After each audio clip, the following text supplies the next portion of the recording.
Thank you. Thank you, everybody, for your prayers. I appreciate them. Uh, Everything is going to be pushed back a day because I didn't get the review of the study guide with you or anything like that. So there will be no test tomorrow. It'll be probably Thursday. Yeah, probably Thursday, maybe even Friday, depending on how much we get through today. I have diabetes, and unfortunately, sometimes, time to time, the sugar goes wacky, and it's just hard to control it. But that's fine. I'm doing fine today. So let's move along here.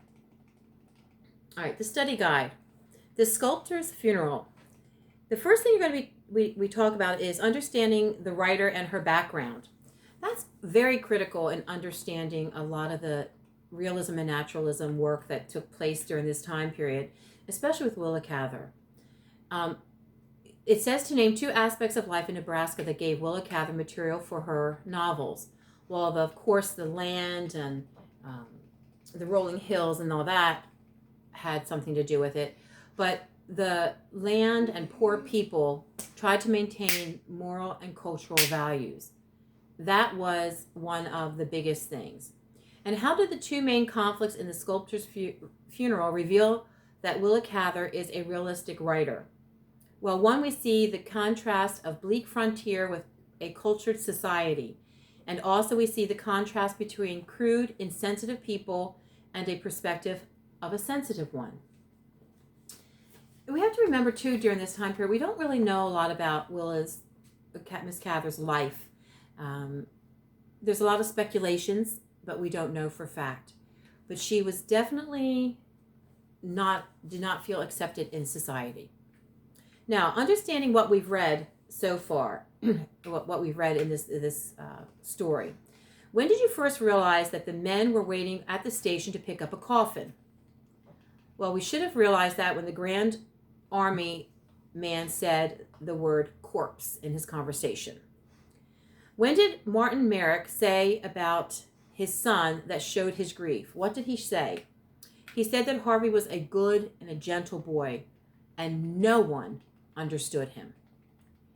How did Henry Sievers describe Harvey Merrick? He described him as a great sensitive artist, a shy person like an oyster, who was fond of people in a detached way. He was extremely distrustful, especially of women.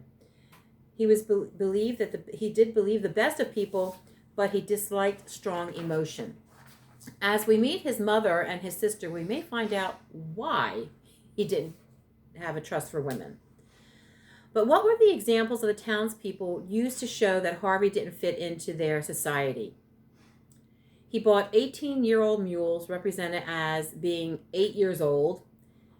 So they fooled him and made fun of him. He asked for help with his trunk, and he allowed cows to founder or fail around in the cornfield while he watched the sunset and went east to school. Also, identify the major character in this story and write one sentence describing that character. Now, the answers can vary for this, but the major character is the dead man, Harvey Merrick. He was a sensitive, talented sculptor who had moved east. What is the setting in this story? Well, it's Merrick's hometown, which is Sand City, Kansas. Sand City is a fictional city. What is the central conflict or problem facing the main character or characters? The conflict is between perspective, sensitive people, and the crude, malicious people of the town. How is the conflict or problem resolved at the end of the story? Sensitivities that Merrick represented are buried with him.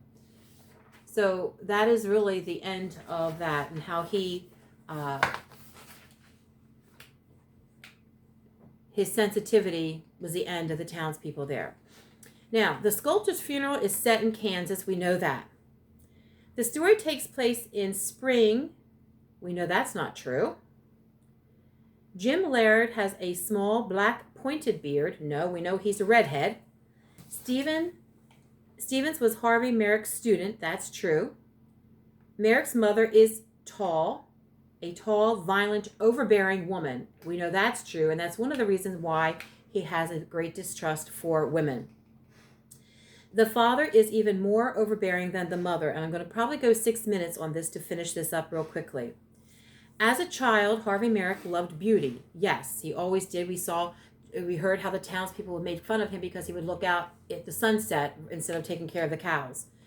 As a young man, Merrick earned enough money managing the farm to go to art school. False.